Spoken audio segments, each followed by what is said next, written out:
he'll kind of set the scene for why we're doing this and all of the work that and support that we have in the General Assembly and Administration. Thank you. Thanks, Sean, and thank you very much for that kind invitation or introduction. Excuse me. What a great sight it is to see all of you today and everyone interested in the future of this region. We're really excited to be here to talk a little bit about some important work we've been doing on site development. When we pulled together a group of rural stakeholders across the Commonwealth a few years ago to talk about how could we position our smaller and rural regions and metro areas of Virginia for growth, one of the top things that everyone identified as a challenge was the lack of prepared sites. In fact, we actually track across Virginia every year for all of the projects for which we're considered in manufacturing and distribution, what are the reasons that, for those that we don't win, what are the reasons that we don't win? Typically, a lack of a prepared site compared to a competing state is the number one or two reason, typically number one. The other one, by the way, is incentives.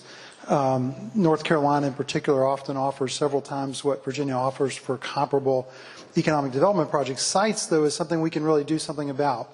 We've been really fortunate in the last year or so. We've developed a special partnership with GOVA Virginia on site development, working together to really think about what is a path forward to ensure that we get more developed, really prepared sites for economic development projects across Virginia.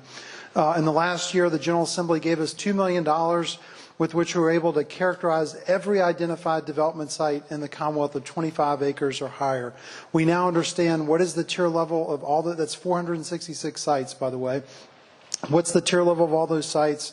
For those that are not yet at a competitive level, at a tier 4 or tier 5 level, what are the investments needed? How much would it cost? Roughly how long would it take? We're the first state in America to have this level of site intelligence. But when we actually look at the investments that have been placed in site development, we're way behind. North Carolina, behind South Carolina, behind Georgia, behind Tennessee, Alabama, just about every other southern state. We are trailing in a big way. In fact, what that site characterization study showed was that less than 10% of our identified sites are really market competitive. So today we're really talking about what did we learn from that process, and how do we work together to ensure that we have more prepared sites to attract more good jobs across the Commonwealth and across Region 3. I want to just say, before I turn it over to Sean and the team, this GOVA Virginia partnership has been really important to us. It's been really terrific.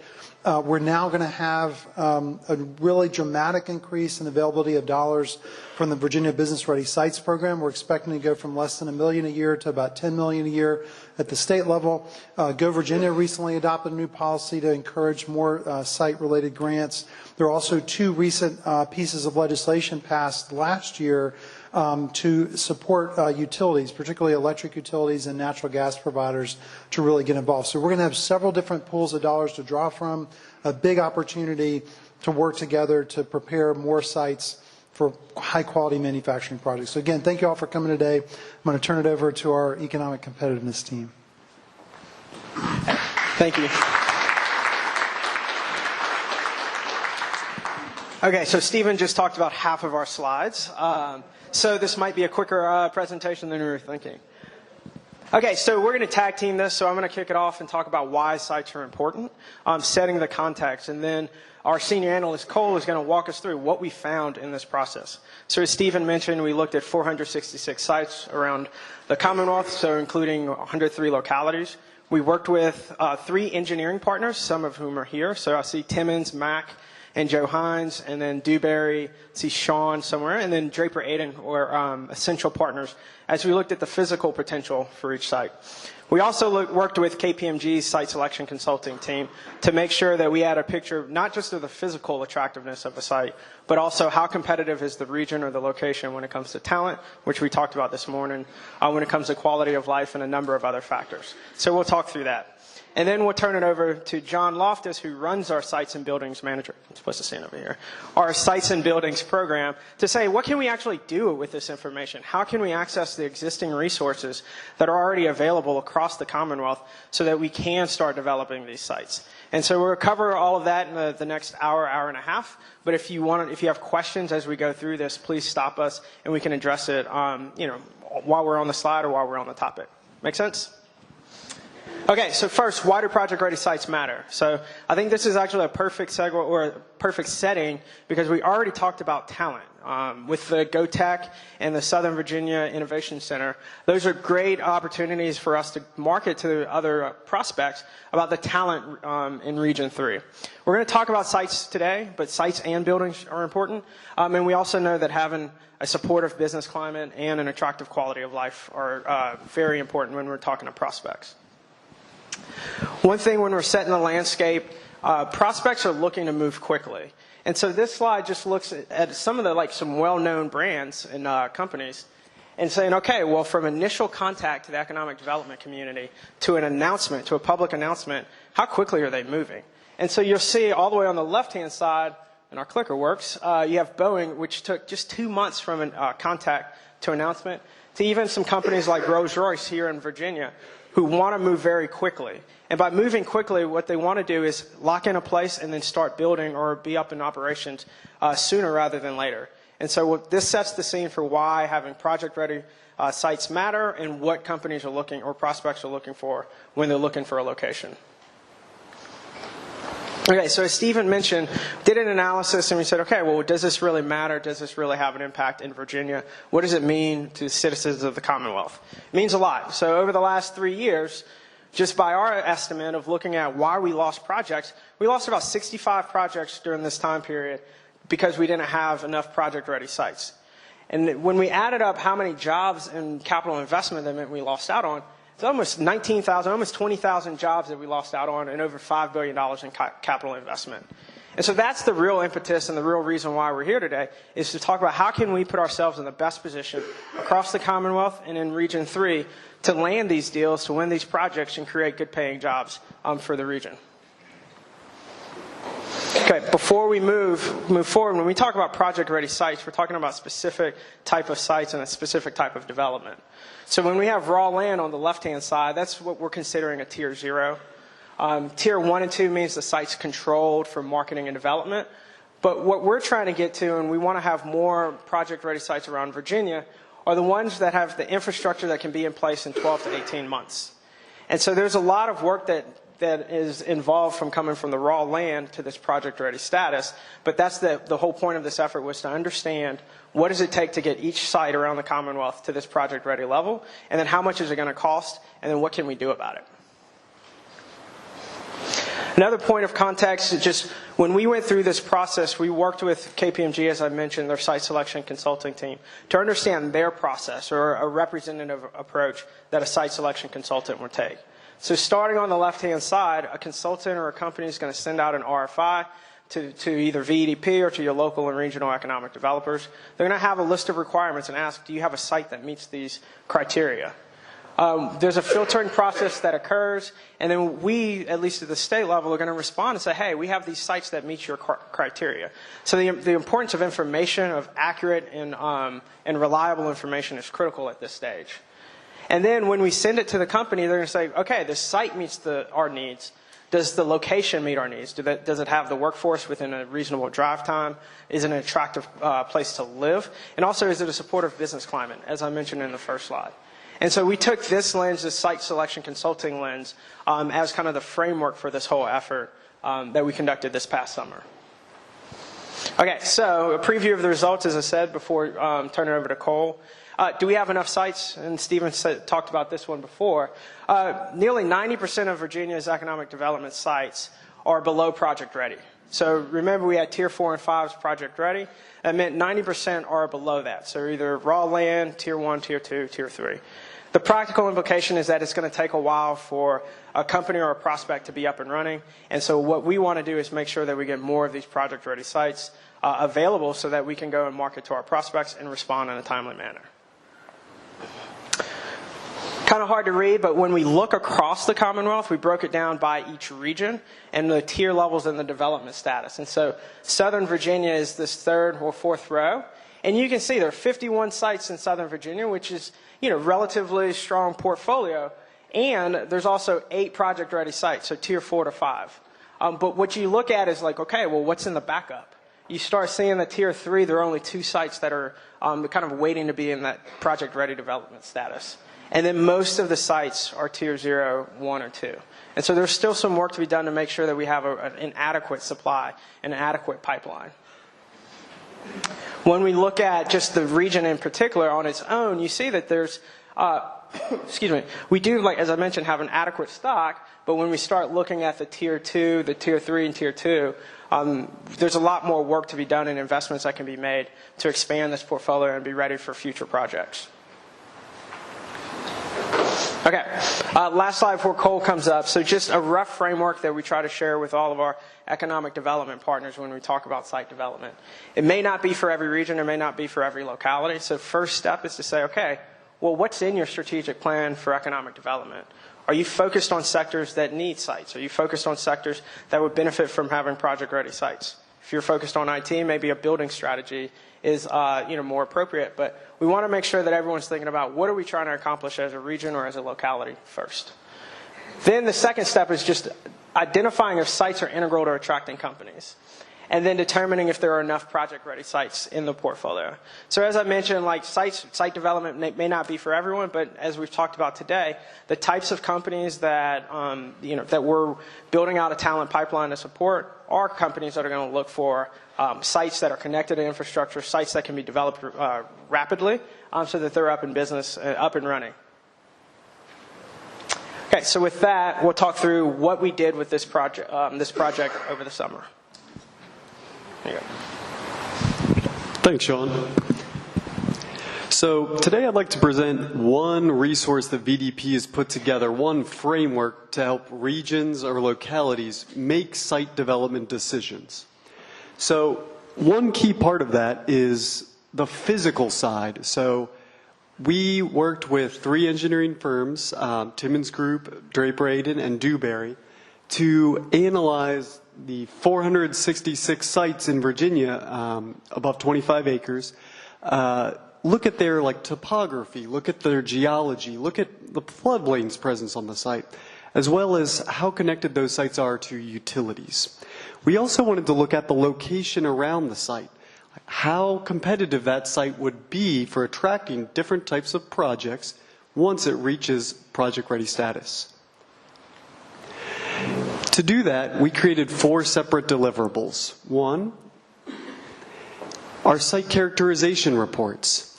So these present a variety of data compiled by the engineers and present a path forward for the site to reach project-ready status. We all use the information from those characterization reports to create a site developability score, which allows localities, regions, or the Commonwealth to compare sites with one another and see their development potential. We also worked with KPMG site selection consultants to gather location competitiveness data, which we then used to determine how suitable a site might be for different project types.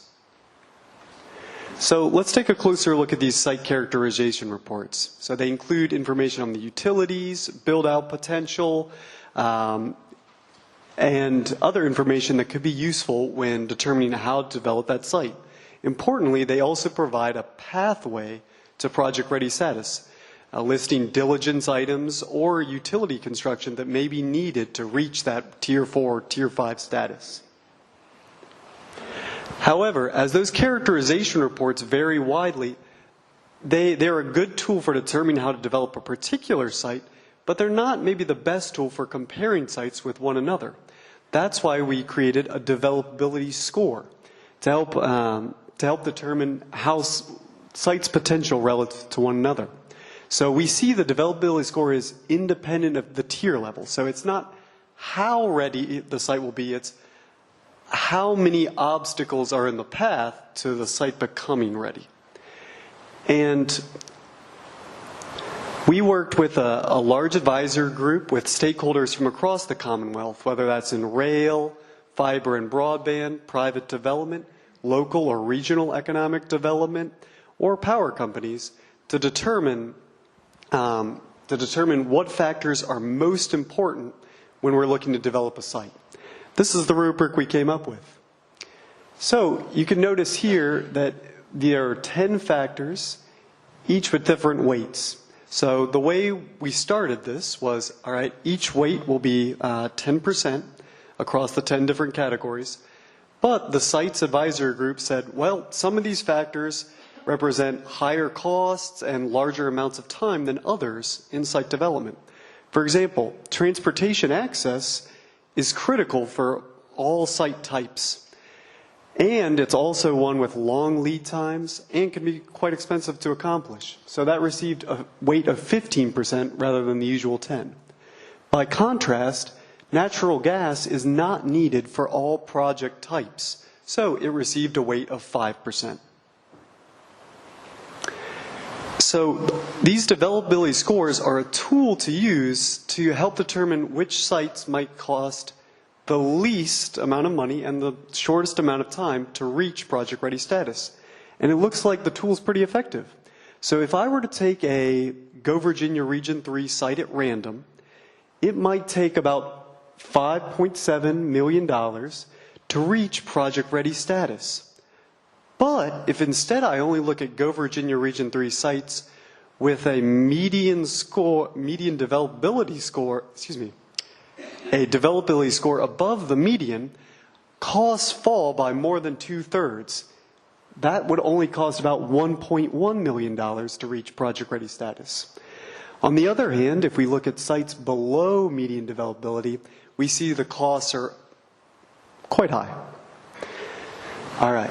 So let's take a look at what we found to be key developability strengths of GOVA Virginia Region 3. We can see that many of the access roads, some of the longest lead time items and some of the most costly, many of them are already in place or require only minor upgrades.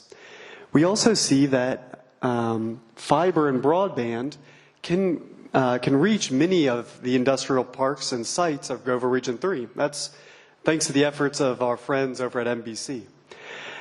We see that wet utilities, unlike most of the rest of the state, can reach many of GOVA Virginia Region 3 sites with only minor extensions. We also see that there's no karst or bedrock issues, unlike in some other regions of the state. However, there are challenges to development in Region 3, such as floodplains or challenging slopes.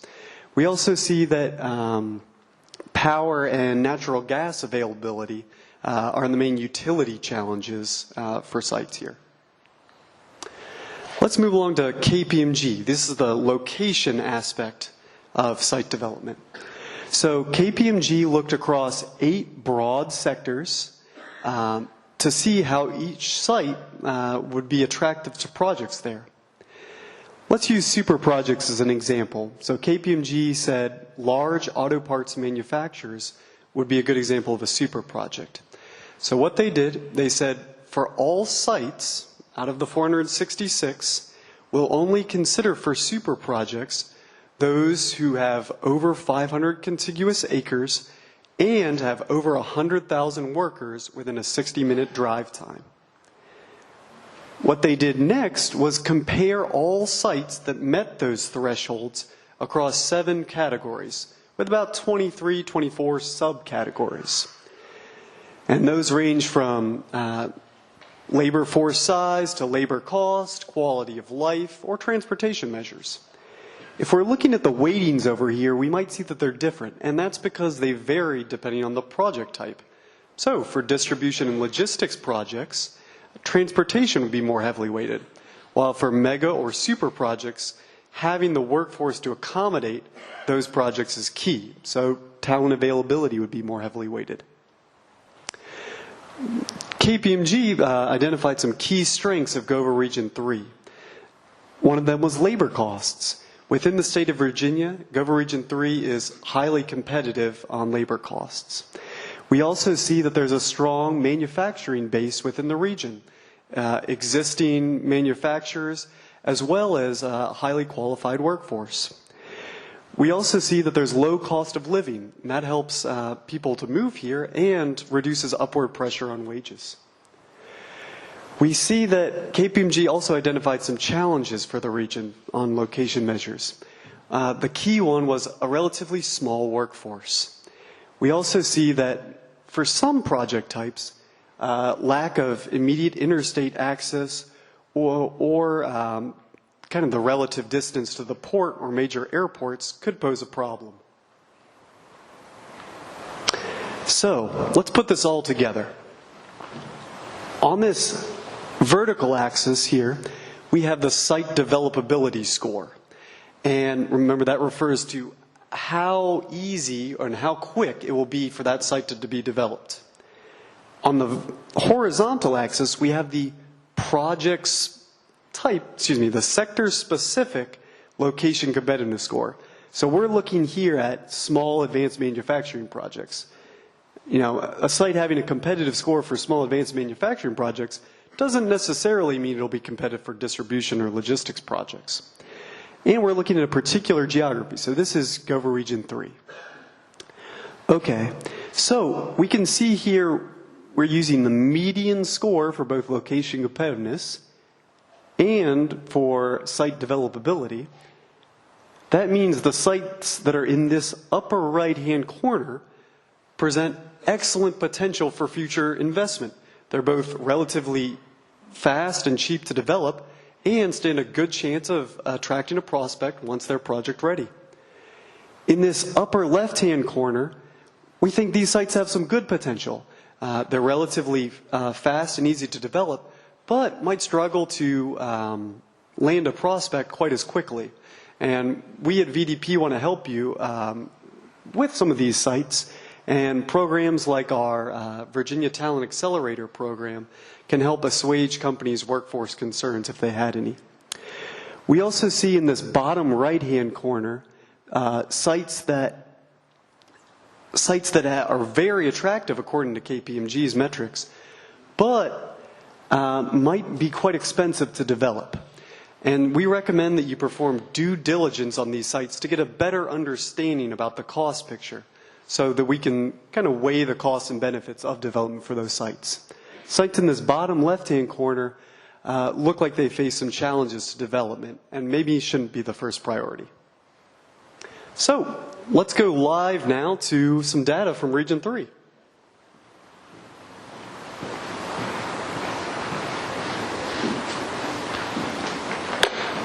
So Cole brings up a different portal. One thing to mention, I know this slide was hard to read for KPMG. They looked at 8 sectors, but really 4 big buckets. So mega projects would cover your auto OEM, so they require at least, I think, 1,000 acres. Super projects would be similar to like an auto parts manufacturer that Cole mentioned. Advanced manufacturing, they looked at large advanced manufacturing projects and small. And then they looked at light manufacturing, large and small, and then also distribution and logistics, so large and small. And so they gave us 8 different options as we look through like what's the best or the most appropriate sector for each region. Thanks, Sean. So here we've got a version of that chart we showed earlier for GOVA Virginia Region 3 sites. Now, it's important to note this is only for small advanced manufacturing projects, and that it's using the statewide medians. So these median lines here are based on all sites within the state. And I don't know about you, but it looks like GOVA Virginia Region 3's sites are pretty far to the right. KPMG thought that GOVA Virginia Region 3 was highly competitive for advanced manufacturing, small advanced manufacturing projects relative to other Virginia regions. So let's zoom in. So this provides an overview of how GOVA Virginia Region 3 sites fall relative to other sites across the state. But what about investments at a regional level? How can GOVA Virginia Region 3 view some of the best sites for future development?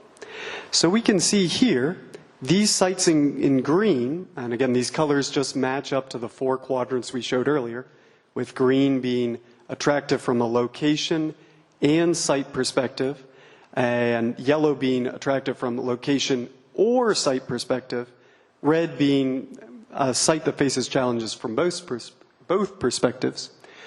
We can see here that these sites in green represent a good first pass for sites GOVA Virginia Region 3 should consider for future development.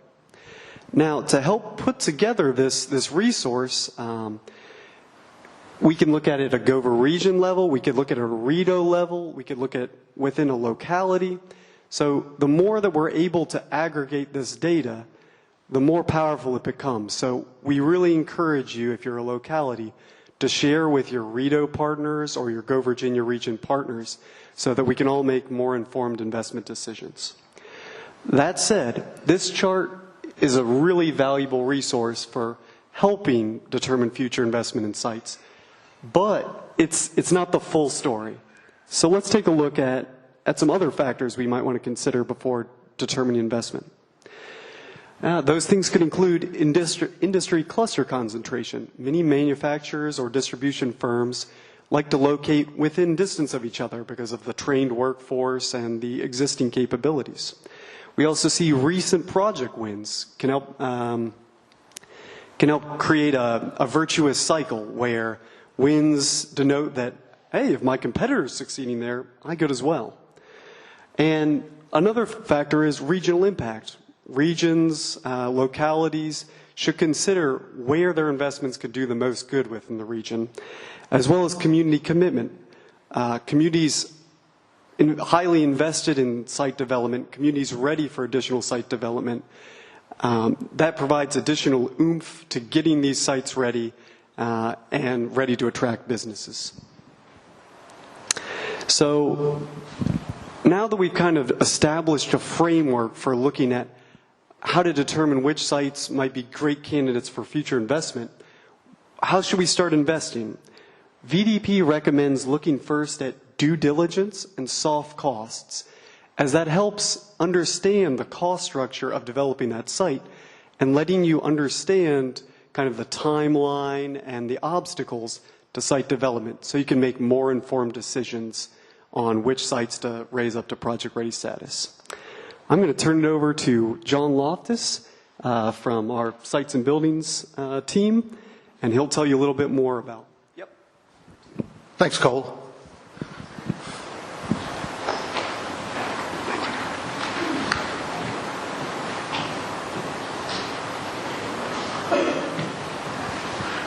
This next slide gives you a little idea of just the amount of time it takes to really take a site that's undeveloped and to move it forward to be a competitive site, which is really what our prospects are looking for these days. They want a site they can have up and running in 12 to 18 months. So you can see if you're starting from scratch, you're really out of the game, and it's going to take a long time to get your site up and running. So sort of the reason I'm up here to talk is sort of we've got all this data that we've collected to help you make better, more strategic decisions. But what resources are out there to help you move your site up from a tier 1 or 2 towards a tier 3 or 4? Just skip them. Yep, I'm sorry. So what is out there to help you move your sites forward? VEDP has a Business Ready Sites program. As Cole mentioned, that can help you move your site, do due diligence, and do soft costs on a project. The Business Ready Sites program is limited to sites that are at least 100 acres or more, and also requires a local match. GOVA Virginia, again, due diligence, tier 4, up to tier 4 soft costs, but also allows some hard costs, and requires regional collaboration and a local match. As Stephen had mentioned earlier, last year the General Assembly passed some legislation that allows utilities to do some advanced work on sites or on getting the infrastructure to the site. For gas and electric, they now have the ability to do a right-of-way acquisition to an industrial site. Requirements there, they can do the tier 4 soft costs. The site has to be rated as a tier 4 or higher to be allowed to do this. Electric utilities now can actually construct power lines to a greenfield site. That's going to require the site has to be a RIFA in an opportunity zone, and the utilities are limited to doing this on 3 sites in their service territory. Okay, a Regional Industrial Facilities Authority. It's a regional group, regional collaboration of sites that have invested in infrastructure, or some they've come to an agreement to work on projects collaboratively. Thanks, Jeff. The Commonwealth Transportation Board has two programs. There's the Economic Development Access Program, which allows construction of an access road into a park. That requires a local bond with transportation, and also the Industrial Access Road Program, which allows rail to be brought into a site, but that requires a project to do that work.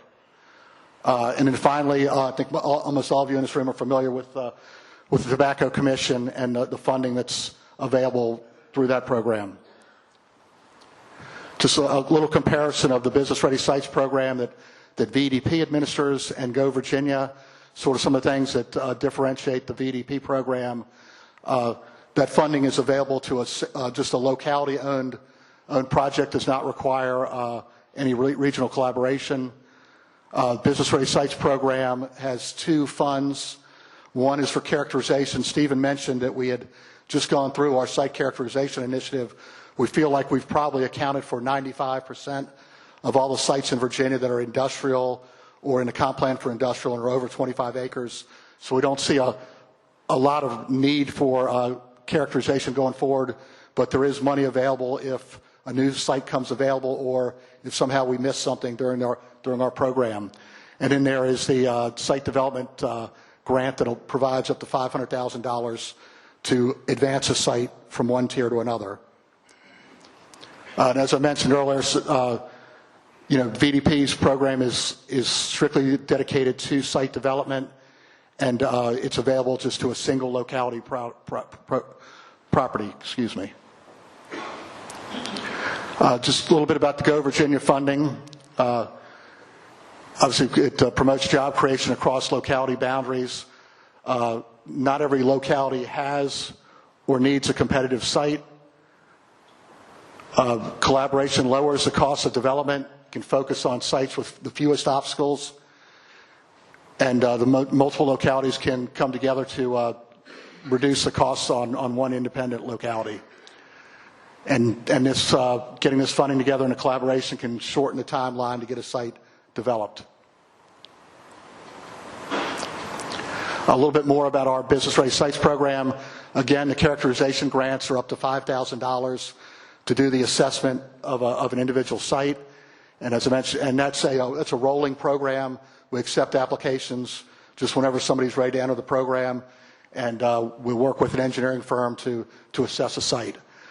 Our development grant is a competitive program. We accept applications once a year to do this program, and locality can get up to $500,000 awarded to them. That's with matching funds, and we have a site advisory team of local economic developers, utilities, other professional partners to kind of review those applications. Stephen mentioned earlier too with General Assembly, the Business Ready Sites program, we're hoping it's getting ready to grow significantly. Governor's biennium budget includes $5 million in funding for the next 2 years. There's potential that we may get additional funding in this fiscal year to expand the program even a little further. We're working on making this a little bit more like GOVA Virginia. We'll have some money that's allocated on a regional basis as well as statewide funding. Again, once we get this funding, we're looking at revamping the guidelines and application process, kind of depending on the funding level and how we'll allocate that money. Again, once again, we're still at, we need site has to be 100 acres or more to qualify for a development grant. And we're also looking at the possibility for localities to be able to apply for grants on a privately owned site. The application would come through the locality, but we're looking at actually allowing grants to go towards privately owned properties. That's kind of the end of our program, but we're willing to take any questions anybody has.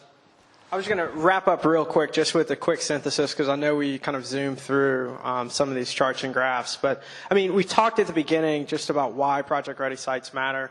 I showed the numbers just around. We lost 65 projects over the last 3 years in Virginia, accounting for 20,000 jobs and $5 billion of capital investment. And so what we're trying to do is put ourselves as a Commonwealth in position to win more of these projects. When we start thinking about site development, the project-ready status matters because it allows businesses to get up and running quickly and efficiently, and it de-risks the whole process.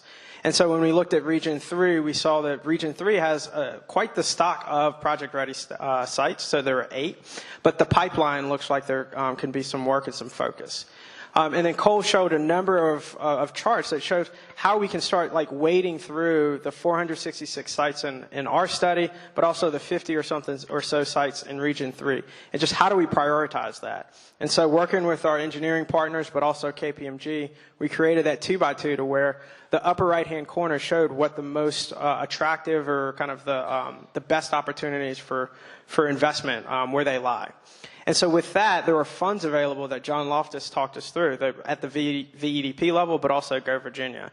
And so our goal with these roadshows is to go around the Commonwealth to regions and localities to just say, hey, we have all of this information. We want to make sure that everyone has the knowledge and the ability to use it so that we can make better prioritization and funding decisions on a local, regional, and statewide level. And that's the part where we're working with Go Virginia, we're working with VDOT and other funding partners to make sure that we're all looking at the same set of information and singing from the same set of music as we think about site development and putting our best foot forward as a Commonwealth.